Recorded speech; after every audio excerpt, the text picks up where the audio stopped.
Greetings, I'm Mike Kensler with the Auburn University Office of Sustainability for another edition of Books and Ball Caps, where I tell you about a sustainability-related book and a little bit about one of my many minor league adventures.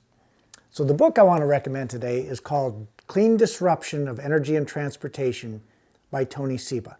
And I'll briefly mention three things I really like about this book. One, it's written by a Silicon Valley entrepreneur who also happens to be a lecturer at the Stanford School of Business. So he presents a really fresh, interesting perspective on this issue. Two, he makes a very compelling case in this book and on his many lectures that are available on YouTube that by 2030, the fossil fuel age of energy and transportation will be over. Very exciting, very impressive. It's hard to believe, but he makes a compelling case, and if you read this book or watch his videos, I think you'll agree.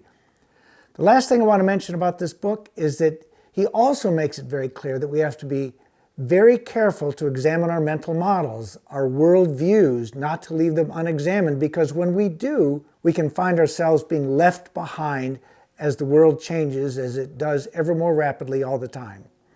So that's my recommendation for this book. The hat I'm wearing is for the Lowell Spinners, which is the short season single A affiliate of the Boston Red Sox in Lowell, Massachusetts.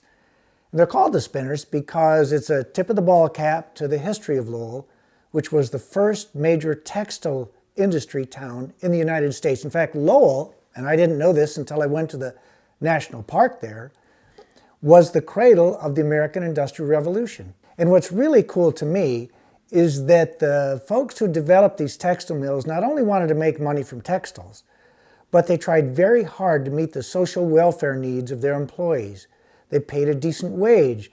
They provided safe working conditions. They cared about their housing and the food they ate. A very enlightened way of doing business in the 1820s, and it remains a very enlightened way of doing business here in the 21st century. About the Spinners themselves, they play in a cool little ballpark right downtown on the banks of the historic Merrimack River. I highly recommend a visit to Lowell for the historical lessons, the history lessons there are to learn, and for a visit to this charming little ballpark where the Lowell Spinners play.